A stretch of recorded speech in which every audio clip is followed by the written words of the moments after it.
Баршаларыңызға қайырлы күн, каналға қош келдіңіздер. Бүгінгі видеода өте дәмді әрі тез дайындалатын шоколадный десерттің рецептісімен бөліскім келеді. Сіздер де дайындап көріңіздер. Видеоны соңына дейін көріп, каналға тіркеліп кетуді ұмытпаңыздар.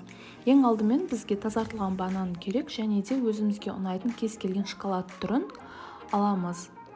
Ең алдымен шоколадымызды водяной баняда немесе микроволновкада жақсылап ерітіп аламыз.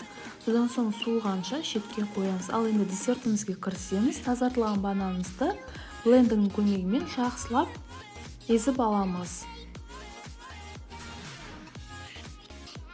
Жақсылап езіп алғаннан соң ерітілген шоколадымызды бананның үстінен қойып, жақсылап бірге араластырамыз. Содан соң бір ас қасық какао және де өз қалауларыңыз бойынша кез келген орехті езіп қоссаңыздар да болады.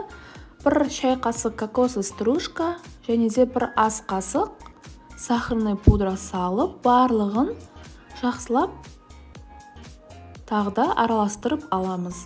Міне көріп тұрғандарыңыздай біздің десертіміз дайын болып қалды. Дайын болған десертімізді формамызға құйып аламыз. Бүгін мен осындай арнайы десертке арналған стаканчиктерге құйып аламын. Құрамы мен мөлшерін төменгі описаниеден таба аласыздар. Егер десертті көп етіп жасағыларыңыз келсе, құрамы мен мөлшерін 2-3 есеге көп етіп жасасаңыздар да болады.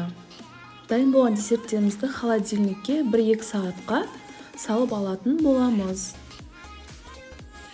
Міне біздің уақытымыз өтті. Десерттеріміз дайын. Өте дәмді әрі тез дайындалатын десерттердің бірі. Дайын болған десерттеріміздің дәмін көре берсек болады. Сіздер де дайындап көріңіздер. Егер де видео рецепт ұнаса, каналға тіркеліп лайк басып кетуді ұмытпаңыздар. Тағы да көптеген рецепттермен бөлісіп отыратын боламын. Ас болсын!